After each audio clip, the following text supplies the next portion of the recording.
الحمد للہ وکفا وسلام علی عبادہ الذین اصطفیٰ اما بعد اعوذ باللہ من الشیطان الرجیم بسم اللہ الرحمن الرحیم الم تر کیف فعل ربک باصحاب الفیل صدق اللہ العظیم سبحان ربک رب العزت عما یصفون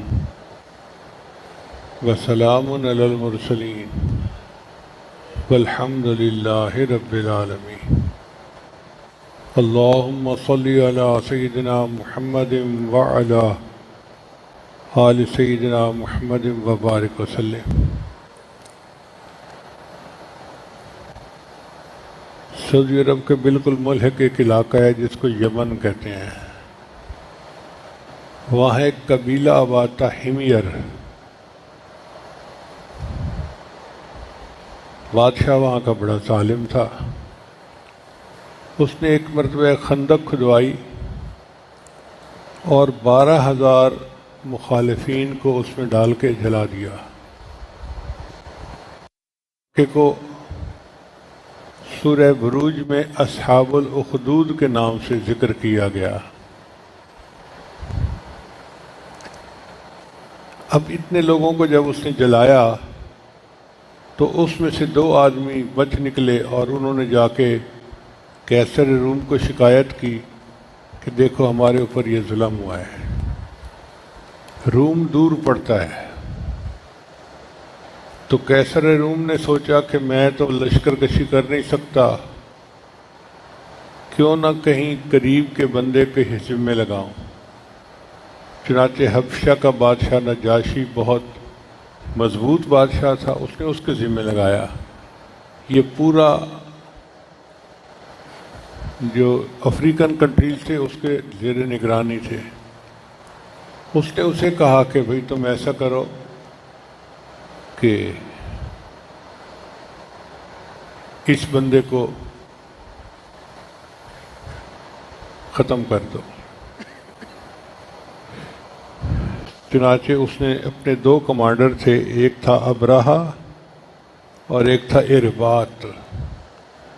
ان 2 کو لشکر دے کے بھیجا کہ جاؤ اور ذو نواس کو ختم کر دو۔ آپس میں جنگ ہوئی تو ابرہہ گروپ کو فتح ہو گئی۔ ذو نواس بھاگ نکلا اور پھر دریا میں ڈوب کے مر گیا۔ پھر اس کے بعد ابرہہ اور ارباط کے درمیان بھی جنگ چھڑ گئی تو ابرہہ نے ارباط کو قتل کر دیا۔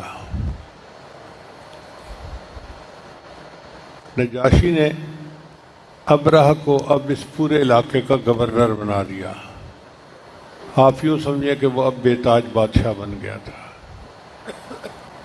ابرہہ نے سوچا کیوں نہ میں کوئی ایک ایسا کنیسہ بناؤں کہ لوگ جو بیت اللہ جاتے ہیں نا اس کی جگہ وہ ہمارے پاس آئیں اور ہماری جگہ تجارتی مرکز بنے۔ یہ تجارت بڑا کاؤنٹ کرتی ہے لوگوں کی نظر میں۔ چنانچہ اس نے ایک کنیسہ بنوایا اور اس میں سونے اور چاندی کے بت رکھے، ہیرے جواہرات ڈسپلے کیے، مگر جو اس کی توقع تھی کہ لوگ کا رجوع ہوگا وہ نہیں ہوا۔ اور اس پر جو عرب کے لوگ تھے ان کو غصہ بھی بڑا تھا کہ بیت اللہ تو ابراہیم علیہ السلام کی بنیاد ہے، حرمت والی جگہ ہے، اس کے مقابلے میں مرکز کیسے بن سکتا ہے۔ ایک مرتبہ قریش کا ایک قبیلہ گیا تو ممکن ہے کسی نے شرارت کے طور پر کنیسہ میں آگ لگا دی۔ اب ابرہہ نے قسم کھا لی کہ جب تک میں بیت اللہ کو گراؤں گا نہیں میں چین سے نہیں بیٹھوں گا۔ اس کے لیے اس نے بڑی تیاری کی۔ عام طور پہ اس زمانے میں جو لڑائی تھی وہ گھوڑوں پہ ہوتی تھی۔ اس نے نجاشی سے اجازت مانگی۔ نجاشی نے اس کو صرف اجازت ہی نہیں دی بلکہ ایک ہاتھی جس کا نام محمود تھا وہ بھی بھیجا کہ اس پہ سوار ہو کے جنگ کرنا اور بیت اللہ کو گرا دینا۔ ابرہہ آیا، راستے میں ایک دو جگہ اس کا مقابلہ کیا بعض عربوں نے، مگر کوئی اس کے سامنے ٹھہر نہ سکا۔ طائف کا جو قبیلہ بنو ثقیف تھا، انہوں نے عافیت اس میں سمجھی کہ بھئی اس دیو سے لڑنا تو مشکل ہے، ہم اس کے ساتھ کوئی ڈیل ہی کر لیتے ہیں۔ ان کا دیکھو بھئی تم ہمیں تنگ نہ کرنا، ہم آپ کا ساتھ دیتے ہیں۔ چنانچہ اس نے کہا کہ ایک بندہ مجھے دو جو مجھے راستے کی رہنمائی کرے اور مجھے وہاں تک پہنچائے۔ انہوں نے ایک بندہ اس کے ساتھ کر دیا۔ اب ابرہہ چلتا چلتا عرفات کے میدان سے بھی آگے مینا اور عرفات کے درمیان ایک جگہ ہے جس کو وادی محصر کہتے ہیں، وہاں پہنچ گیا۔ پہلا کام اس نے یہ کیا کہ وہاں پر 200 اونٹ چر رہے تھے، یہ حضرت عبد المطلب کے تھے۔ اس نے ان اونٹوں کو اپنے قبضے میں لے لیا۔ پھر اس نے اپنے ایک ترجمان بھیجا حضرت عبد المطلب کے پاس اور کہا کہ دیکھیں میں بیت اللہ کو گرانے آیا ہوں، اگر آپ لوگ مقابلہ نہیں کریں گے تو میں آپ کو جانی مالی نقصان نہیں دوں گا، میرا راستہ نہ روکو۔ حضرت عبد المطلب نے کہا کہ ہم راستہ نہیں روکیں گے، لیکن میری ابرہہ سے بات کروا دو۔ چنانچہ وہ آئے۔ ابرہہ نے جب ان کو دیکھا کہ بڑے وجیح شکل اور بڑے معزز انسان نظر آتے ہیں، قبیلے کے سردار تھے، تو وہ اپنے تخت سے نیچے اٹھا کر بیٹھا اور اس نے حضرت عبد المطلب کو ساتھ بٹھایا۔ ترجمان کے ذریعے اس نے پوچھا جی آپ کیوں آئے ہیں؟ حضرت عبد المطلب نے فرمایا کہ میں اس لیے آیا ہوں کہ میرے 200 اونٹ آپ کے بندوں نے پکڑ لیے ہیں، وہ مجھے واپس کر دیے جائیں۔ اس نے جواب دیا کہ مجھے آپ کی بات سن کے بڑی مایوسی ہوئی ہے کہ آپ مجھ سے کوئی بڑی بات کرتے، 200 اونٹوں کی خاطر آپ بات کرنے آئے۔ تو عبد المطلب نے فرمایا کہ دیکھو 200 اونٹ کا مالک میں ہوں، ان کی حفاظت میرے ذمہ ہے، اور بیت اللہ کا مالک اللہ ہے، اس کی حفاظت اللہ کے ذمہ ہے، وہ خود حفاظت کرے گا۔ ابرہہ نے جواب دیا اچھا میں دیکھتا ہوں تمہارا رب کیسے حفاظت کرتا ہے۔ چنانچہ اس کے لشکر میں 8 یا 12 ہاتھی تھے۔ ہاتھی ناقابل تسخیر جانور سمجھے جاتے تھے۔ ان پہ بیٹھ کے اس نے اگلے دن بیت اللہ کی طرف جانے کی کوشش کی، ہاتھی چلتے نہیں تھے، بیٹھ جاتے تھے۔ ان کو مارا گیا، تیر ان کو جب ہوئے گئے، لیکن ہاتھی چلنے کا نام ہی نہیں لیتے تھے۔ پھر ان کا رخ بدلا گیا، تو جیسے ہی یمن کی طرف رخ کیا گیا، ہاتھی کھڑا ہو کے جانے کے لیے تیار، کسی اور طرف لے جانا چاہتے وہ چلتے، لیکن بیت اللہ کی طرف نہیں جا رہے تھے۔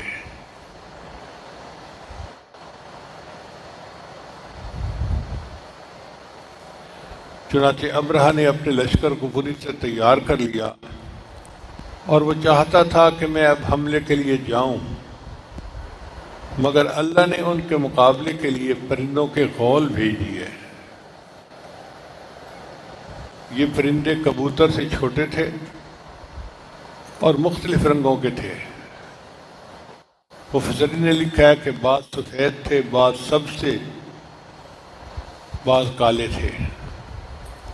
ممکن ہے کہ ہر بٹالین کا اپنا رنگ ہو، تو جو پرندہ آتا تھا اس کے پاس 3 کنکریاں تھیں، 2 اس کے پنجوں میں اور 1 اس کی چونچ میں، اور انہوں نے وہ کنکریاں ان لشکر پہ گرائیں۔ وہ کنکریاں تھیں جیسے غلیل میں ڈال کے گولی مارتے ہیں نا، یہ پتھر مارتے ہیں، اس کی،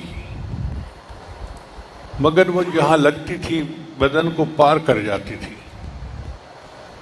جس کی وجہ سے اللہ نے پورے قافلے والوں کو تہس نہس کر دیا۔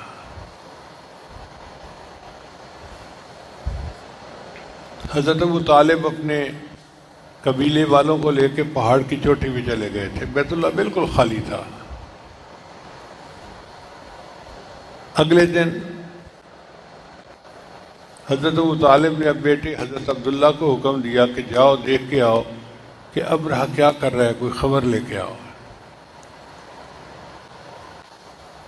حضرت عبداللہ تشریف لائے تو انہوں نے دیکھا کہ وہ لشکر کے لوگ تو مرے پڑے تھے،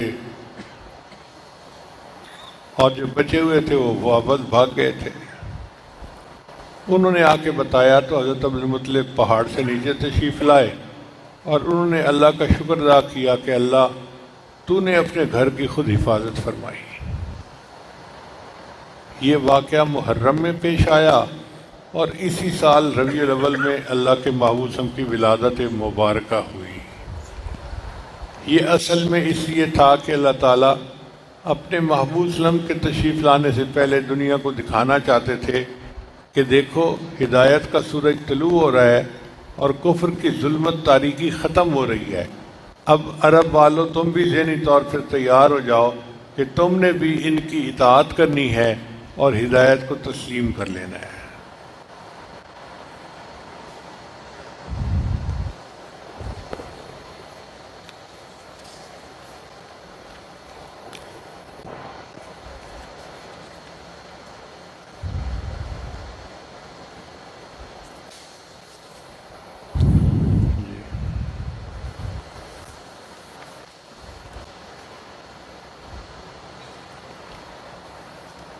اس لشکر کا ایک ہاتھی بچ گیا تھا اور 2 بندے بچ گئے تھے۔ جو 2 بندے بچے وہ دونوں اندھے ہو گئے تھے اور اپاہج ہو گئے تھے۔ سیدہ صدیق لانہ روایت فرماتی ہیں کہ میں نے ان 2 بندوں کو دیکھا، دونوں اندھے تھے اور اپاہج تھے۔ عمر رضی اللہ تعالیٰ عنہ روایت کرتی ہیں کہ میں نے ان کو بھیک مانگتے ہوئے دیکھا۔ اب یہاں پر چند نکات ہیں کہ اللہ تعالیٰ اگر چاہتے تو ان کو یمن کے اندر ہی برباد کر سکتے تھے۔ اللہ نے یمن میں برباد نہیں کیا، کیونکہ اللہ تعالیٰ عربوں کو دکھانا چاہتے تھے کہ تم دیکھو میرے آنے والے محبوب کے جو دشمن ہوں گے ان کا انجام کیا ہوتا ہے۔ اگر بیت اللہ کو گرانے والے کا میں نے یہ حشر کیا تو میرے محبوب کا درجہ تو بیت اللہ سے بھی اونچا ہے، تم ان کی دشمنی کرو گے تو پھر تمہارا انجام اس سے بھی برا ہوگا۔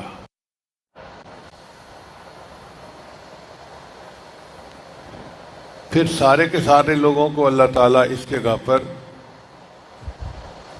زمین میں دھسا سکتے تھے، اللہ نے ایسا نہیں کیا، پرندوں کو بھیجا۔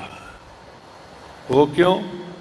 کہ جانوروں میں ہاتھی سب سے زیادہ طاقتور جانور سمجھا جاتا ہے اور پرندہ بہت کمزور سمجھا جاتا ہے۔ اللہ نے فرمایا دیکھو تم طاقتور جانور لے کے آئے ہو، میں اس کے مقابلے میں ایک کمزور سا پرندہ لے کے آیا ہوں، اور آج دیکھو کہ میں کمزور سے قوی کو کیسے مرواتا ہوں۔ اللہ وہ ذات ہے جو چڑیوں سے باز مروا دیتا ہے۔ اور واقعی ہم نے اپنے دور میں بھی دیکھا کہ دنیا کی بڑی بڑی جو طاقتیں تھیں انہوں نے چند نہتے ایمان والوں پر حملہ کیا۔ ادھر سے توپیں تھیں، ادھر سے چنگھاڑتے ہوئے جہاز تھے، طیارے تھے، بمباریاں تھیں، اور ان کے پاس کچھ نہیں تھا۔ یوں سمجھے کہ ان کے پاس غلیل ہی تھی، پرانی بندوقیں جو چلتی بھی نہیں تھیں، مگر اللہ نے ان کی مدد کی، اور ایک وقت آیا کہ ہم نے دیکھا کہ آنے والے جو تھے وہ اپنی شکست کھا کر واپس چلے گئے۔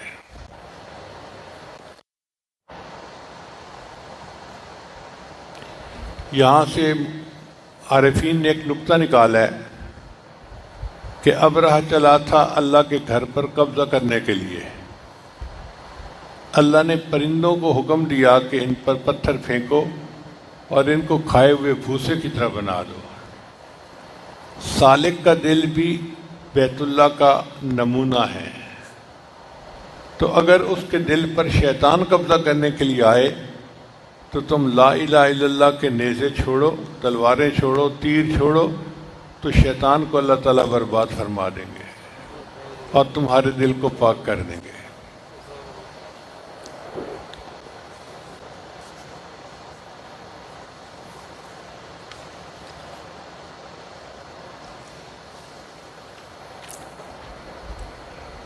اب اس کے ترجمے کی طرف آ جائیے. الم تر کیف فعل ربک باصحاب الفیل.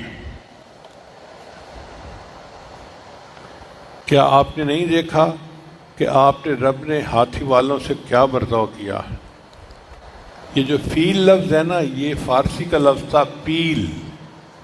جیسے نا پیل تن کیا کیا پچھاڑے موت نے، یہ پیل لفظ تھا. عربوں نے جب اس کا استعمال کرنا شروع کیا تو پے کا حرف عربی نہیں ہوتا، تو انہوں نے اس کو فا سے بدل دیا تو یہ لفظ فیل بن گیا. فیل کا مطلب ہے ہاتھی.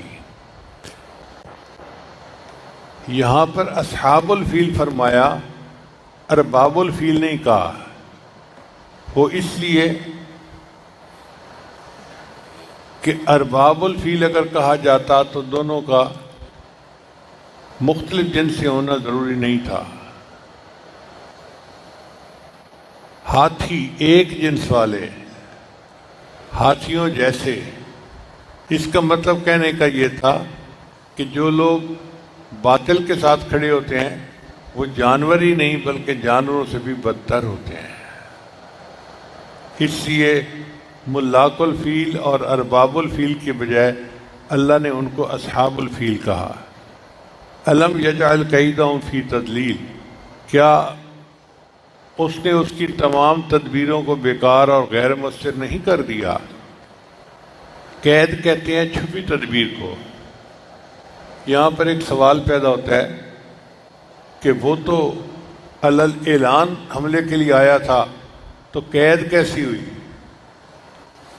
بھئی قید اس لیے ہوئی کہ اس کی نیت میں بہت ساری چیزیں تھیں. ایک تو یہ کہ وہ بیت اللہ کو گرا کے اپنی جگہ کو مرکز بنانا چاہتا تھا. دوسرا یہ کہ وہ چاہتا تھا کہ میرا مخالف کوئی نہ رہے. حب جا کا مریض تھا. اب اس حب جا کے مریض کے لیے اللہ نے قید کا لفظ استعمال فرمایا. کیا اس نے ان کی تمام تدبیروں کو بیکار اور غیر مؤثر نہیں کر دیا؟ وَأَرْسَلَ عَلَيْهِمْ طَيْرًا أَبَابِيلَ. اور اس نے ان پر غول کے غول یعنی جھنڈ کے جھنڈ پرندے بھیجے. ابابیل پرندے کو کہتے ہیں جو اللہ تعالیٰ نے اس وقت بھیجے تھے. ترمیہم بحجارۃ من سجیل. جو ان پر کنکر کی قسم کے پتھر پھینکتے تھے. یہ جو سجیل کا لفظ ہے نا، یہ ابتدائی طور پہ فارسی کا لفظ تھا. فارسی کا لفظ ہے سنگیل. سنگ کہتے ہیں پتھر کو اور گیل کہتے ہیں مٹی کو. تو مٹی کی بنا ہوا جو مطلب ہے پتھر ہو اس کو سنگیل کہتے ہیں. تو یہ پھر وقت کے ساتھ ساتھ سنگیل کی بجائے سجیل بن گیا. فجعلہم کعصف مأکول. پھر اللہ نے ان کو کھائے ہوئے بھوسے کی طرح بنا دیا.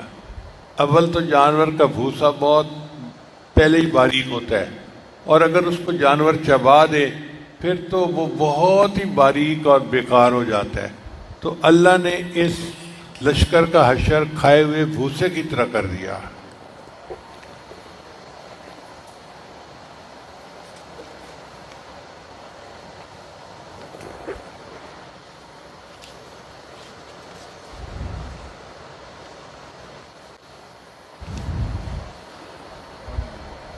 اللہ تعالیٰ نے فرمایا